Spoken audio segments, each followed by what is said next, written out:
Hi there, thanks for joining us today. I'm Phil Irvin from the Saint Paul Seminary.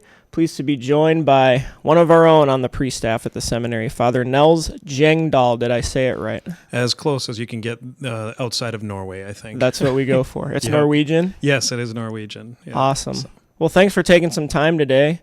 We're going to jump all over the place and just have a fun conversation. Sounds good. Father's new on the St. Paul Seminary staff, but not new to the seminary, which we'll get into. Formal title is Dean of Men. What is that? What would you say you do around here? That's about it. So the Dean of Men position is really centered around the house life.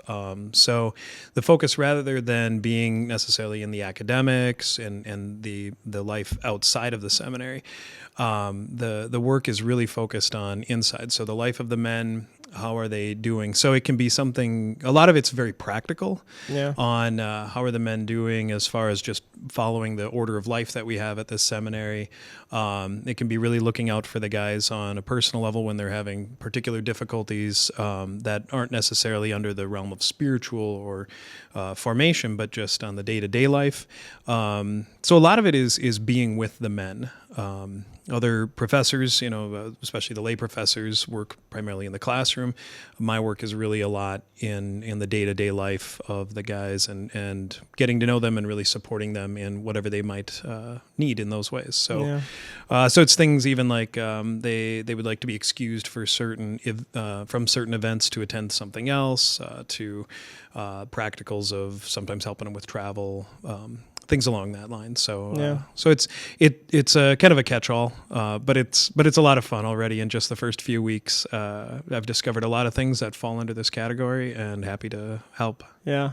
What's it like being back? You were ordained in 2007? That's correct. So coming back, what's that been like? Yeah, it's a lot the same and a lot is new at the same time.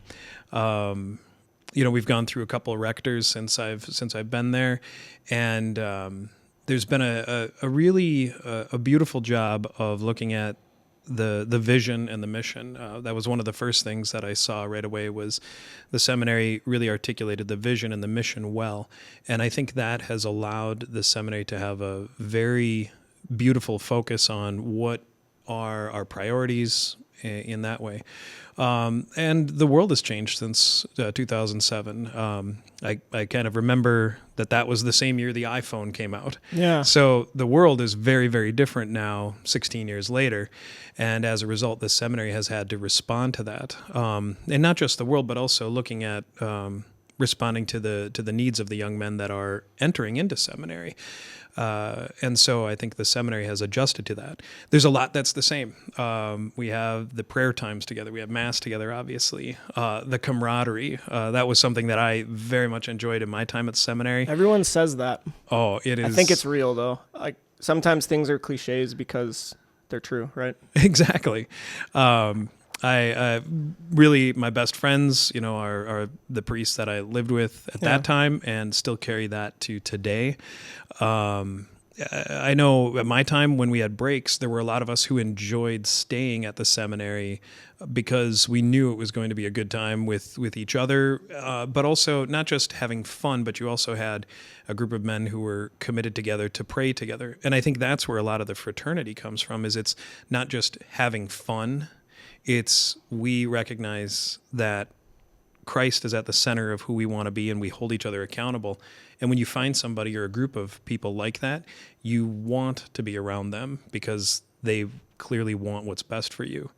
The fraternity that's there. I love now that another new thing is I have the fraternity with the priests that are there. Before, there was appropriate distinction between the seminarians and the priests. Sure. And now as a priest, I get to be part of that fraternity that's there. And it's very exciting and life-giving. Yeah. You came from Holy Family High School. Holy Family Catholic High School. Yeah. Important adjective there. Absolutely. Victoria, Minnesota. So for those who aren't familiar, West Twin Cities. And you're chaplain there, but also taught some theology courses, right? Yes. Okay. And then you did the same thing at St. Thomas Academy. Was that right before that, or was there a gap in there? Or? Yeah, so 3 years after I was ordained a priest, the bishop called, and I was assigned to St. Thomas Academy down in Mendota Heights. Now, that was a very surprising assignment because I had never attended Catholic school my whole life. So kindergarten through college. Yeah, kindergarten through college was all public school. Yeah. Went up to NDSU, go Bison, and so the bishop, when he selected me for that, I was quite surprised, and I thought it was just going to be chaplain type of role in there. But he also said, no, we'll have you be a teacher, which was another wrinkle because I had never had any experience teaching. Yeah. And so with no Catholic school experience and no teaching experience, away I go. Yeah. And so I had 7 years at St. Thomas Academy, and they were fantastic. They brought, those years brought such joy to my life.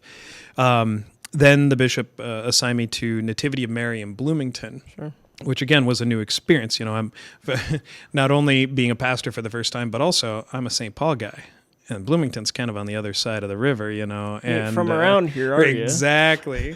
But it was beautiful to discover that area. But I only had 2 years there, and my heart was still very much in the high school ministry. Sure.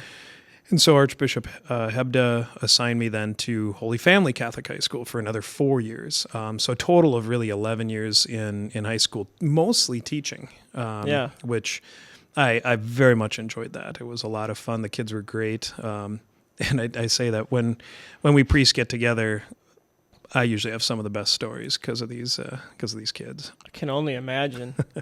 And you mentioned, we were talking about it on the walk over here too, but just... This is going to sound cliche too, but just the context that young people are growing up in now is, I don't know what the right superlatives are. It's crazy. It's moving really fast. You've got smartphones. You've got social media. We're talking about subreddits to avoid and not avoid before we started recording. Like, it's crazy and it's moving so fast. I mean, what's it been like just ministering to young people at these schools as the world turns the way it's turning right now, I guess? I think one of and this is nothing new for the church, but each time we need to be reminded, one of the first things is you do have to listen. You have to create time to really listen to the kids and what they're experiencing, because each kid can have a very different experience of the world. Because, take for example, for the internet, we talk about the internet, but the internet really can be just about anything that a heart wants it to be. If you're very much into science fiction, you can go to the science fiction world of the internet and be influenced by the science fiction world of the internet. Yeah. If you're into nature, you can go into that world.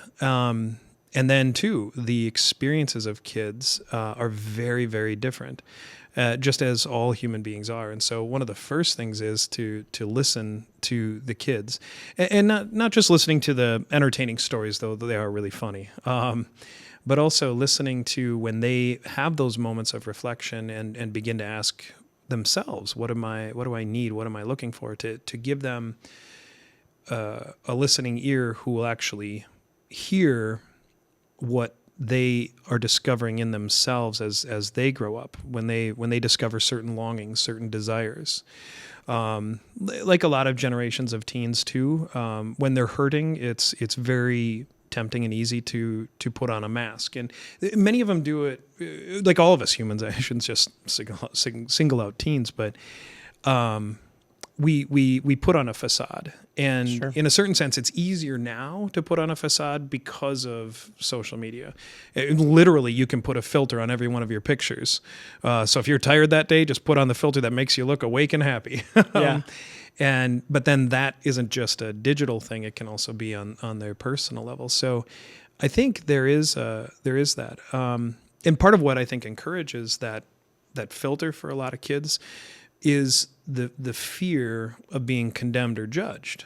Because, again, internet life, it's much easier to be condemned and judged harsher, faster, and literally globally. Yeah.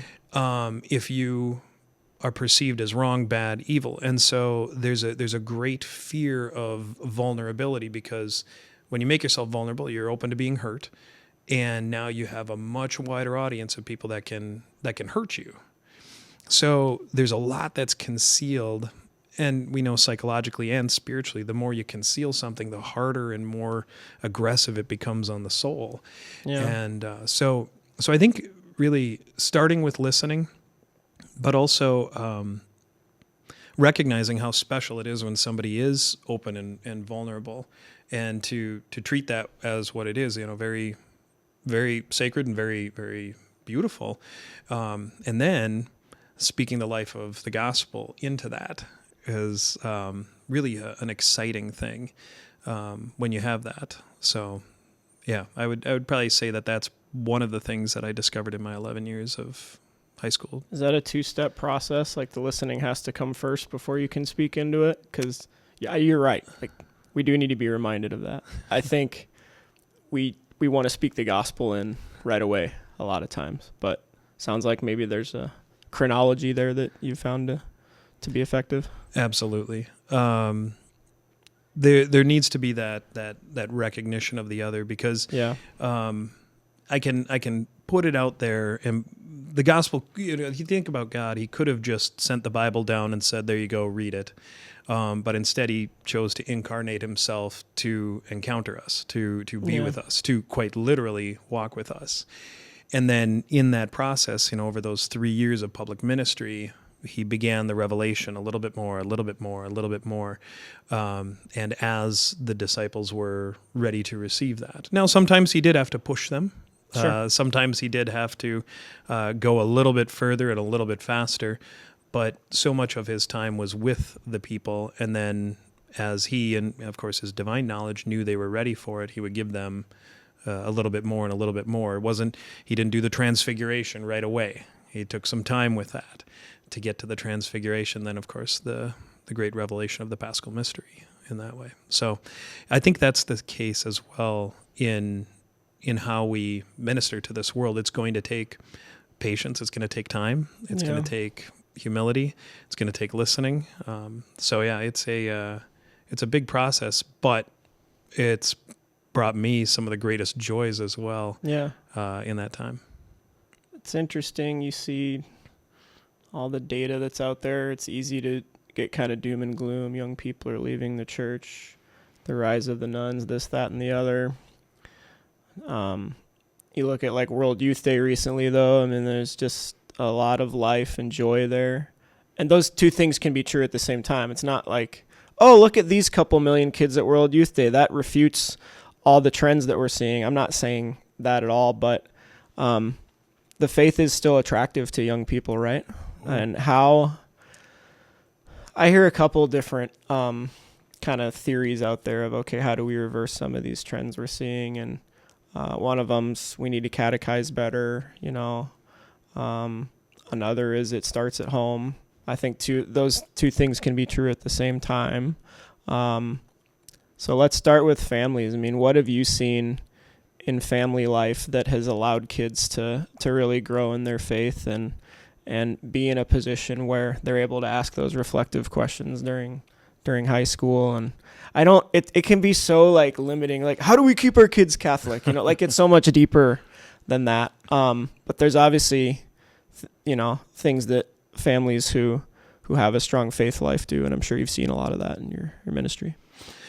I think, there is no one single solution. I wish there was. But that's not how God set it up. So right. With that as a little bit of a caveat, a few things I've observed. One is certainly the praying together is vitally important. When the kids can see mom and dad praying, that creates a very powerful impression that God is real and that he's important. And I don't only mean praying in the formal ways as well, but such as a before meal, though that's very beautiful and good and right. But also sometimes the honest praying, the times where the parents allow the kids to see them talk to God about what they're worried about, but also seeing the parents thank God in times. And I don't just mean after a Vikings victory, but, thanking when something was very beautiful, and then showing and demonstrating for the children that, no, we also know that God was a part of this. Yeah. There's that's one part. I think as well, creating an environment of conversation is also really important, where the parents genuinely ask the kids questions, sometimes about faith, but about their life, and create a dynamic of dialogue within the family, so that the children know that we can talk about this, and talk about faith, talk about questions, talk about doubts. I think those two are really important. And of course, Sunday Mass, the attendance as a family, creating that pattern. And I see it from the altar. I see, these parents, and God love them. Sometimes the kids are cooperative, sometimes they're not. Sometimes they go through phases where they know the one out is they can always ask to use the bathroom, hopefully, during those moments, which I only know that because, I did that too as a teenager. Oh, my 6 and 4-year-old have never done that. Oh, hi. 5. He turned 5 today. Holy cow. Hey, yeah. all So right. there you go. But every trick in the book, the kids seem to pull out at that age for sure. Absolutely. But it's something worth doing. I think about like my own parents, and Sunday Mass was a non-negotiable in the Gjengdahl household, and as a result, I unfortunately, my parents didn't get to see a lot of the flourishing of those seeds they were planting. It wasn't until I went off to college that they all of a sudden started to sprout. But I credit my parents so much for planting those seeds. So parenting, as you know better than I do, requires a lot of humility and a lot of patience. No doubt. So it's so I think those are kind of two things that really come to mind for that. But also, I think having conversations about, for example, the Mass or the homily on the way back, rather than talking about, okay, where are we going to go watch the Vikings game? Let's talk a little bit about the homily, and sure. What did you hear in there that applies to you? Sometimes even if kids say they don't want to pray, something that you can do is, okay, well, that's all right. You don't want to pray? Well, I'll pray on your behalf. And then literally talk to God about your child. Not a negative way, obviously, but, Lord, right now, my son Joe doesn't, is going through this. I know, Lord, that he's struggling at school, or he's struggling in his friends group, and I would just like you to be with him. And when the children hear the parents praying for them in that way, it can open up the child to be aware, I can talk to God about my fears, about my concerns, about my doubts. And it's a very powerful thing. So even if, stereotypically the teenager years, they don't want to pray. Yeah. That's okay. I'll pray on your behalf, but you can just sit here with me. Yeah. That's beautiful. Powerful, practical stuff. Thank you for that. You probably have somewhat of a unique perspective on the educational side of things, going to public schools your whole life, and then working in Catholic schools as long as you have. Public schooling is probably different in a lot of ways today than when you were there. I'm not calling you old. It's just the pace of change like we're talking about. But what does a good educational setup for a Catholic family look like? I know there's not a one-size-fits-all. There's good Catholic schools. There's people who homeschool. I know families whose kids go to public school and they do faith formation and things are good, but are there some common threads that families should be thinking about when kind of looking at the education of their children? I think similar to with just even in general passing on the faith, the parents have to take bare minimum an active interest in what's going on in the faith and in the schooling environment, whether that's the religious ed on Wednesday night, whether that's at the school. And I don't mean the standard questions of, so what did you learn in religion class today? Stuff, exactly. But really trying to learn with the kids. And then the real, and this is probably the biggest challenge, to even then show them at home where they can apply it. So if the parents can whether it's religious ed or whether it's your Catholic school, if the parents can follow along and maybe even in a certain sense read ahead so that they know what their kids are learning and make sure they know, because we don't know what kind of catechesis the parents had to even have those conversations. But if they can read ahead, they can kind of say, well, you remember you were talking in class about the Eucharist. Oh, well, does that explain why Father does X, Y, Z at the Mass? To show them where they can apply it. And that's again, a parenting challenge is when the kids are learning something that the parents don't feel comfortable in, they don't know what questions to ask. They don't know how to apply it. I'm certain when I was in, calculus in high school, my parents are very intelligent, but at the same time, I'm sure they didn't keep up on their calculus and would have a hard time asking me appropriate questions about calculus other than, what did you learn? Yeah. Much less differential equations or something. Yeah. So I think if the parents can do that and then try to help with making the connections to the real world, takes it out of the classroom or out of the Wednesday night classroom into the daily life and especially the weekend life. Yeah. Good stuff. We're talking on our walk over here just a little bit, kind of going back to something we were talking about before, just technology and the internet and social media. And you seem well versed in where young people are spending their time online. Do you spend a lot of time there yourself to kind of live in that and relate to it? But obviously we all have to moderate these things too. So yeah, certainly as a younger priest, I was really convinced that we needed to stay as on top of it, as ahead of the game as possible.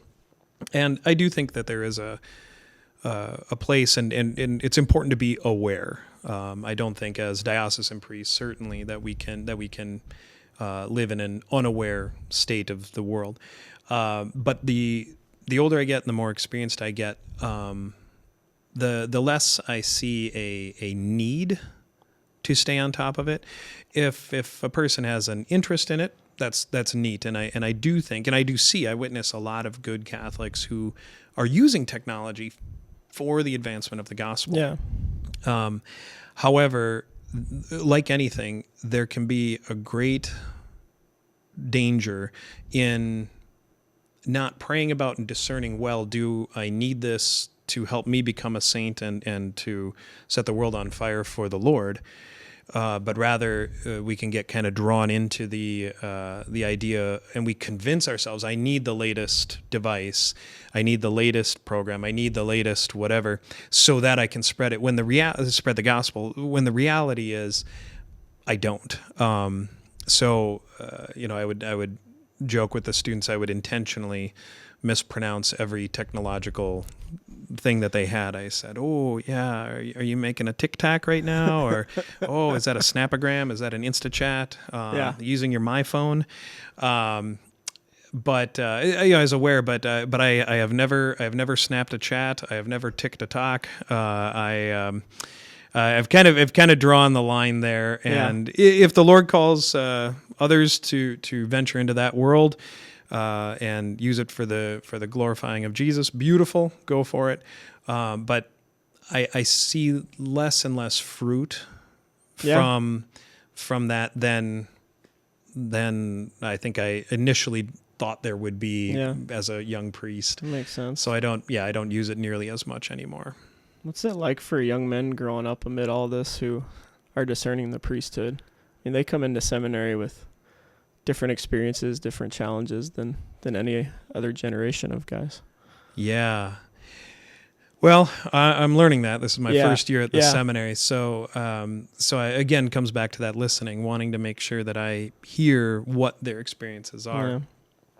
But I do, at least from my time in the high schools and at the parish and with families, there is certainly an oversaturation of what I'll just very broadly label entertainment. Sure. We live in a moment now where just about anything that you even slightly enjoy, you can, if you so choose, be inundated with it.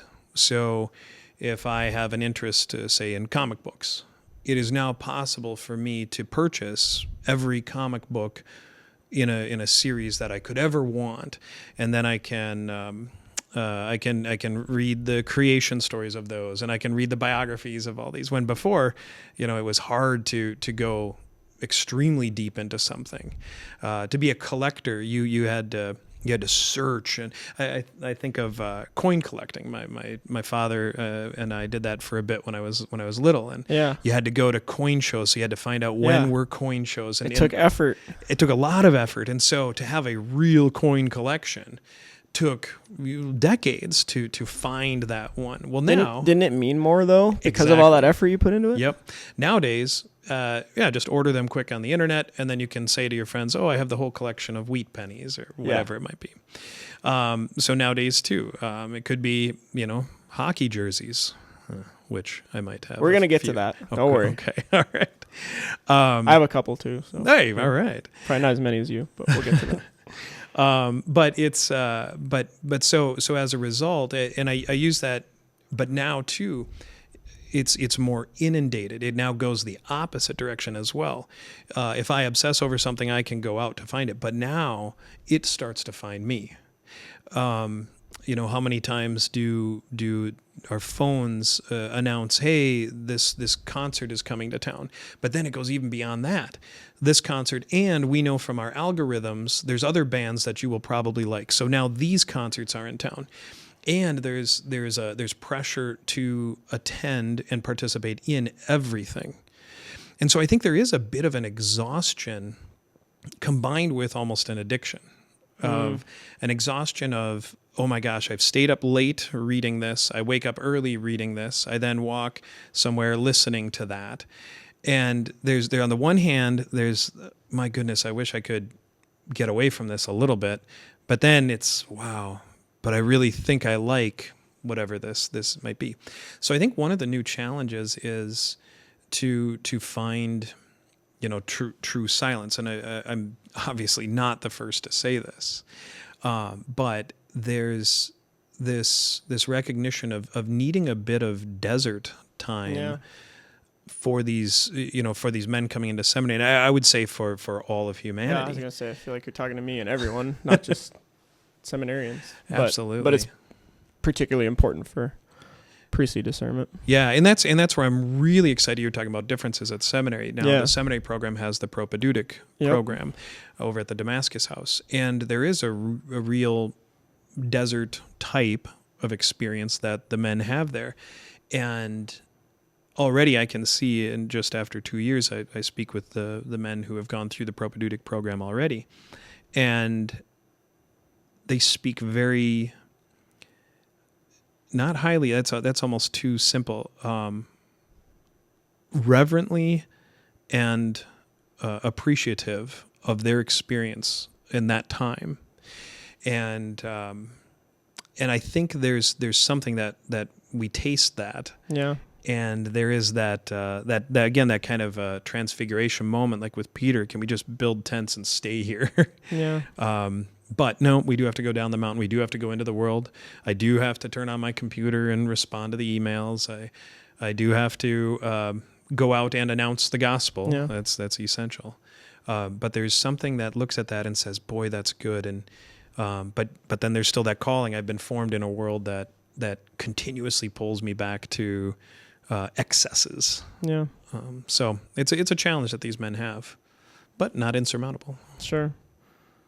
I do wonder, I think you asked me on the way over here, like, at what point will society or our leaders realize how bad some of the things that we have such easy access to are for us? And like, when will we start pushing back on that? That's a very interesting, loaded question. We could spend hours talking about just that, but you're kind of mentioning, like, what are the history books going to say someday? They're going to point to the invention of gunpowder, cotton gin, internet, iPhone, social media, I'm sure artificial intelligence, just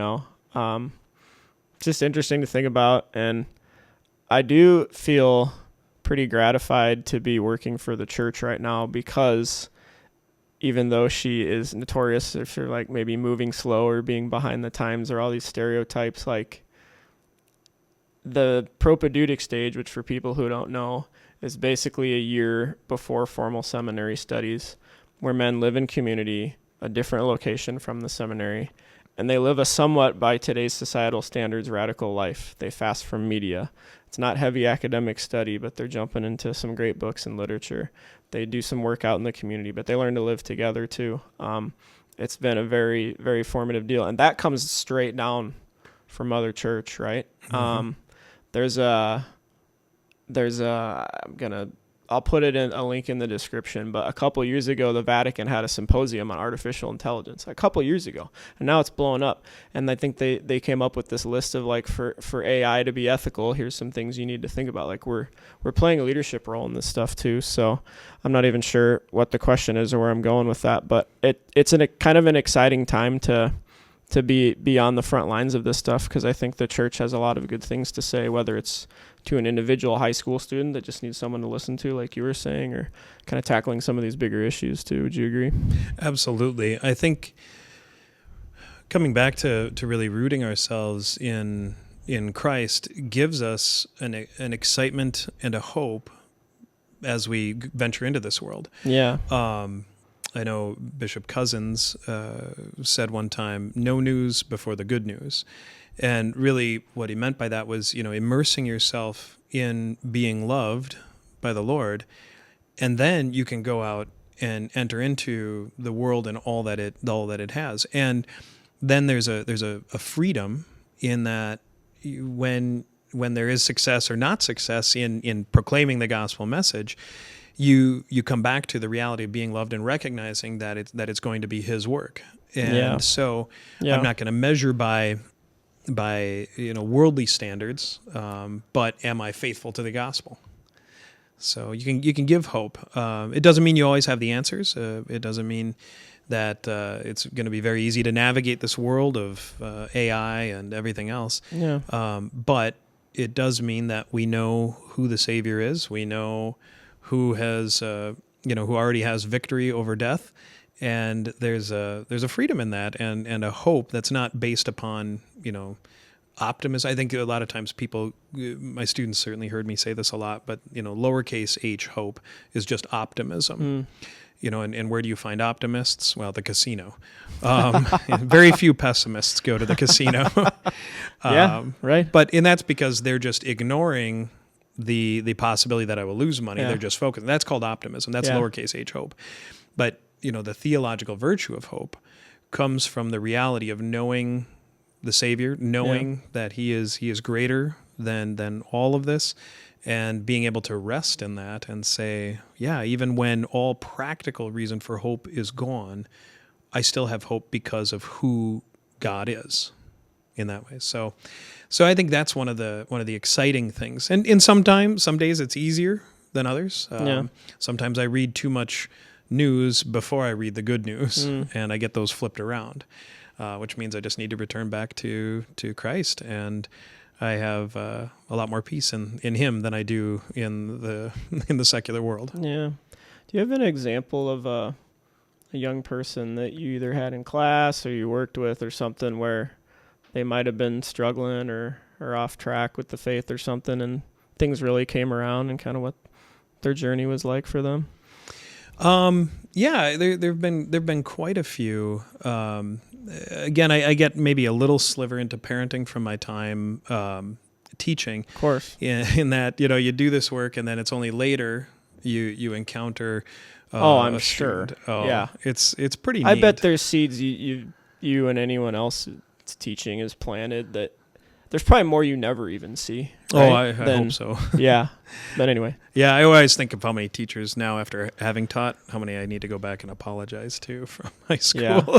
Yeah, same. Or at least thank. Yeah, absolutely. it's usually in conversations with, usually it's alumni that come back. I've had the privilege of doing quite a few weddings of former students, and in which case we have these conversations, and then many times the groomsmen or whoever will be there and talking with them as well, and they recall things that I said, and I'll admit sometimes I don't even recall having said them, and I said, oh, that's good, I better write that down. Yeah, sounds great. Yeah. Doesn't sound like me, but wow, that was good. But yeah, there's a few along the way that I can think of. Some kids have come into the church during high school or after. Yeah. I remember one young lady who hadn't even been baptized, and so was able to be there with her at the cathedral when she was baptized at the Easter Vigil, and came into the faith. So it's pretty exciting in that regard. I very much enjoy that. So yeah, it's good to see. Let's talk about your vocation story a little bit. You said you went to public schools and NDSU. You were kind of into engineering, right? Yeah. Yep. That's the stereotypical, like, oh, he went to NDSU. He's probably an engineering major. It's very true. I know they have other programs there, but it's a pretty well-renowned engineering school. So absolutely. Yeah, what triggered your discerning the priesthood? What was that journey like? Yeah, I had nothing going on the weekends, so I figured, might as well. Well, that flipped. Yeah. Now you don't even get weekends. I know. Oh, darn it. No. It was first the seeds my parents planted. Yeah. That got me very involved, and then I immediately got involved at the Newman Center. I'll admit it was out of somewhat practicality. I thought, well, that'll be a good place to find friends that will at least generally share my morals. Sure. So it was kind of a practical thing. And then that's noble, though, like for a college kid. Because you can find friends anywhere you want in college, especially at a big school like that. So I don't know. Well, I think let's not oversell it, because I was starting there. If that one didn't pan out, I could have gone elsewhere after. You're shopping. Yeah. So fair enough. But it was starting there, and it was a combination of some very, very good friends that started inviting me to go deeper into my faith, that really awoke in God, and God really moved from being a good idea, something that I agreed with, to becoming somebody who genuinely cared about me. And that was a really big revelation, really my freshman year. So then my sophomore year, I was asked by Father Paul to be a campus minister there, which was a very big honor. And it was during that year where the question was asked, have you ever actually asked God what God wants you to do with your life? And being an engineer, I had to be practical, and I looked at it and I said, well, no, I've never asked God or tried to hear God. Yeah. I knew I didn't want it. Yeah. But that's not the question, though. Exactly. And so I said, well, okay, I've got to be honest with myself and, with this question. So let's try and figure that out. And so, I did the old pray for a miracle, pray for a sign, pray for all these things. But God, he works that way sometimes. But in that, I discovered too that even if I got a sign, I would be able to doubt the sign. Sure. If it was, somebody came up and said it to me, I probably would doubt it by saying, oh, they probably say that to any guy not wearing a ring on this finger, if it was, anyway, I realized I could doubt anything. So it changed how I prayed. I began asking God. I said, okay, God, you're supposed to know me better than I know myself. So, convince me. Wow. So I'm going to put it on you. I will make this prayer every day, and I will try to be disposed to it, but I'm going to ask you to convince me. And it took about, I would say, 3 months of praying, and kind of like the sun coming up in the morning. It wasn't instantaneous. It wasn't just boom at that moment on that day and that hour. Yeah. It was a slow, like a sunrise, how it gets brighter and brighter and brighter, and you can't really see it getting brighter, but eventually you look around and you go, oh my gosh, it's daylight. And same thing for myself. I could look and I went, oh wow, I need to go to the seminary. And it's hard to explain to somebody else that you're making this. To them, it's seemingly a shocking shift. But right. But I knew I needed to go, and I would not be able to give myself to anything else, engineering or family, if that was God's plan, without answering that question first. So I went to the seminary. I promised God 2 years. I said, I'll give you 2 years. 2 years turned into 6, and now I wear black every day and work weekends. Yeah. So there you go. Yeah. It's an important note, though, right? Like, just because you go to the seminary does not mean you're signing up for the priesthood. No, there's a whole journey that happens there, and I think for a lot of guys, it's I gotta press this. Yeah, and I may end up wearing black every day and working weekends, or I may not. And that's okay. It's all being like you said, predisposed to God's plan for my life. Absolutely. So yeah, I think with that too, there like a lot of things. Maybe going back to that fear and vulnerability. There's I think fear is one thing that can sometimes keep men from going to the seminary, and I think too there's the fear of perhaps being judged if I don't finish seminary. There's real pressure with that. Yeah, I think that's okay to be said out loud. Yeah, and that's where I think though, coming back to that freedom in Christ, the more that I lean into Him, the more I'll have that freedom. That even if from outsiders' perspective it looks strange and weird, I can have that freedom in being loved by the Father and being loved in that way, so that even if the world's voices might whisper, and how weird is he for setting aside engineering, or how weird is he for leaving seminary, whatever it might be, that if I rest in that, there's that freedom of saying, okay, I can follow you, Lord, and I know you'll lead me to happiness and fulfillment. So yeah, that's part of the goal, is to listen. Amen. So we're recording this Thursday before the first Vikings game of the season, Tampa Bay Buccaneers on Sunday. You are the team chaplain for the Minnesota Vikings. Well, the one of the team chaplains for the Minnesota Vikings. What goes into that role? How'd you land that? Tell me a little bit about that. Well, as brief as it can be, when I was at St. Thomas Academy, my weekends had a little more flexibility than the average parish priest, and so a friend of mine, Eileen, who is the local coordinator for the Catholic Athletes for Christ, contacted me about celebrating Mass for the visiting NFL teams. So the NFL, the teams the night before games, both home and away, will make time for their players to go to a non-denominational chapel service or Catholic Mass. And the visiting teams, very few of them have their own Catholic chaplain that can travel with them, so they try to coordinate locally. So Eileen contacted me and asked if I would like to celebrate Mass for a couple visiting NFL teams. And so for about 6 years, I was with the visiting teams and would go to whatever hotel they were staying at and celebrate Mass there the night before the games. And then Father Mike Van Sloan retired a couple of years ago, and he, along with the Archbishop, and spoke about it and asked if I would like to. He was the team chaplain for the Vikings for 20 years, decades. Yep, 20 years. And so they asked if I would be willing to step into that role with the Vikings, and I was very honored, and I said yes. And my first year was the COVID year, so we were able to have a few in person with all kinds of restrictions, and then eventually it went online. And then last season and this season, it's been normal and in person. So Saturday night, or the nights before the game. So if it's a Thursday night game, Wednesday night, and celebrate Mass with the team and those who want to attend. And they shack up in a hotel the night before home games. Yep, right? exactly. And you do it at the team hotel. Yep, exactly. Yeah. So it's a real honor and privilege, and I'm very thankful that the team makes that time. The coaches and the general managers could say no, we need to stay focused here.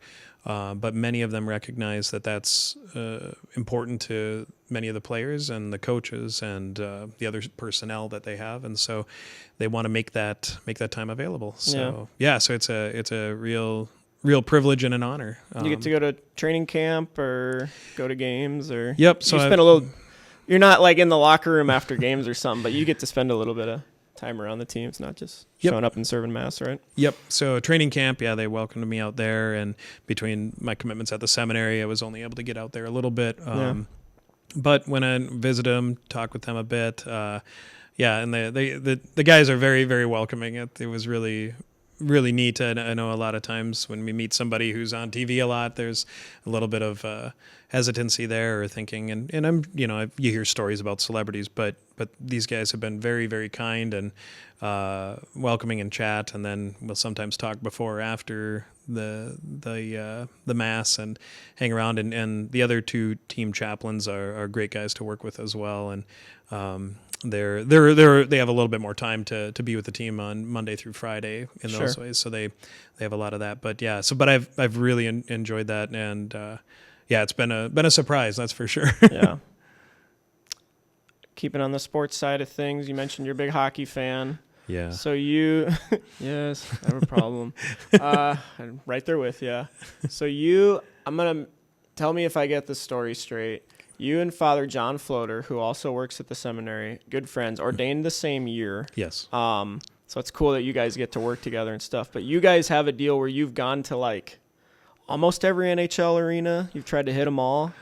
Tell me about this. Yeah. So, he and I really got into hockey when we were at seminary, and after we were ordained, because we're such good friends, we wanted to have some vacation time together. Yeah. And so we were trying to decide what should we do for vacation. Do we want to go somewhere, see something? So we decided to go down to Chicago, and we then said, well, let's go see a Blackhawks game. Sure. And so we went to a Blackhawks game within a year after we were ordained, and we're driving back, and Father John says, well, would you want to go see other arenas?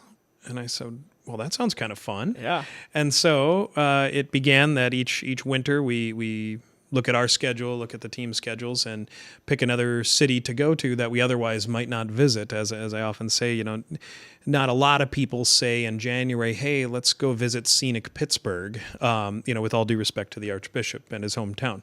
You just don't hear that terribly often. No. But we drove we first hit Columbus, and then the timing worked right to then hit Pittsburgh. Sure. And turns out Pittsburgh was a fantastic town, a lot of fun things to see and do.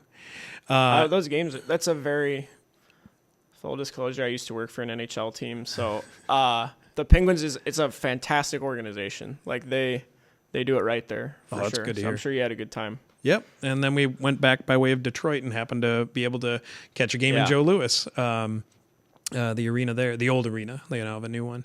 And so it began, and I'll say if it wasn't for COVID, we would have had all 32. But so we have 3 left to go. What's left on the list? Dallas, Vegas, and then what we'd love to save for the capstone of it all be Montreal.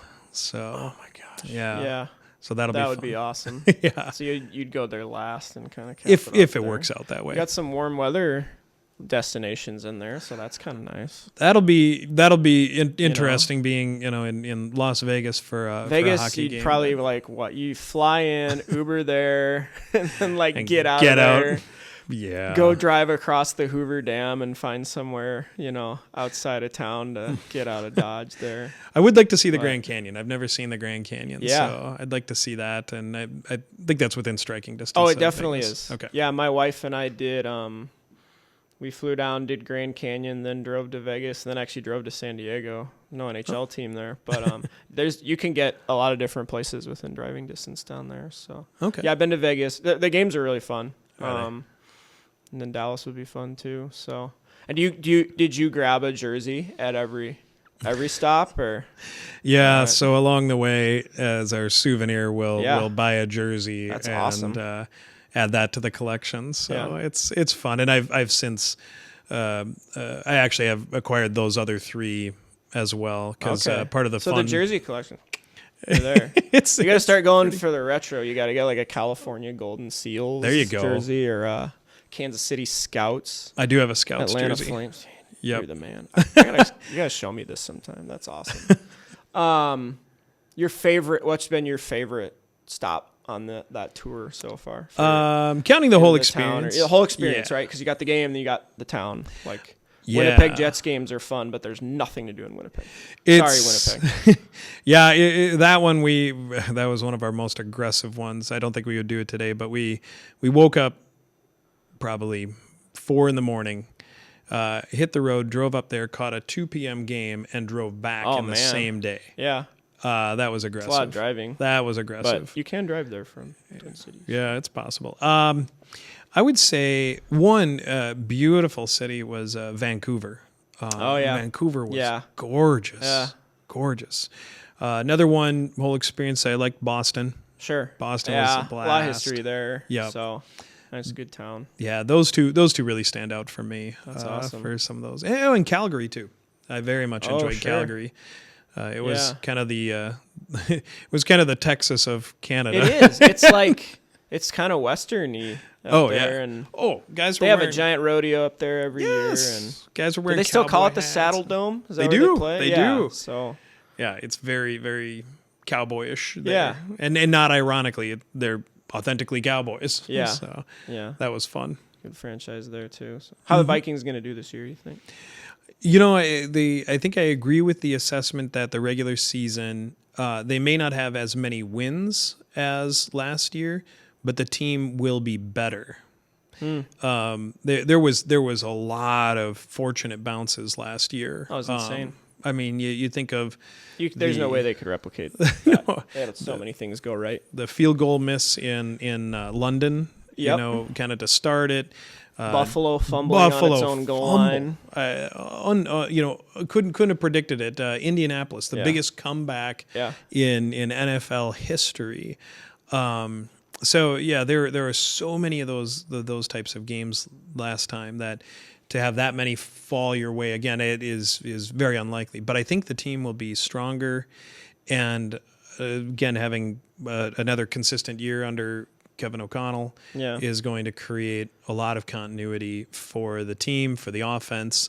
A lot of people are very high on Brian Flores on the defense, that he'll be able to bring a lot of exciting defensive plays and maximize. There's just a lot of young guys on the team that if they pan out, I think the ceiling is very high on the Vikings this year. I saw a picture on social media during the offseason that Kevin O'Connell spoke at St. Thomas Academy where he used to work, and Archbishop Hebdo was there with him too. So that was kind of cool to see him talking to the men. And I don't know if he comes to Mass or anything, but he seems like he's kind of engaged. He seems like a good guy to cheer for at the very least. Absolutely. So. He's a very, very generous man.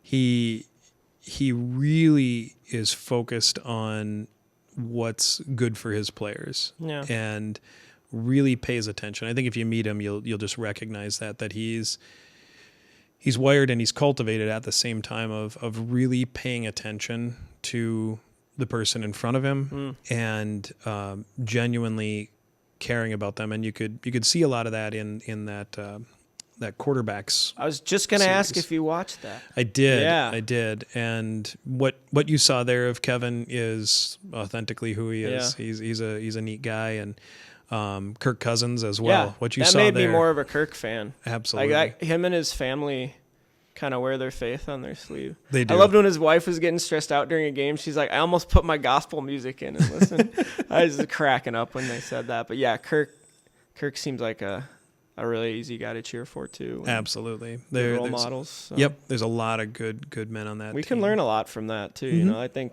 I know you're a sports fan. I'm a sports fan, and it can definitely become an idol. I'm a big Nebraska football fan because that's where I grew up, and like anything, you got to moderate it. But I do think even with as corporate and crazy as sports have gotten, like everything else, there's real lessons about leadership and being part of something bigger than yourself that's healthy, I think.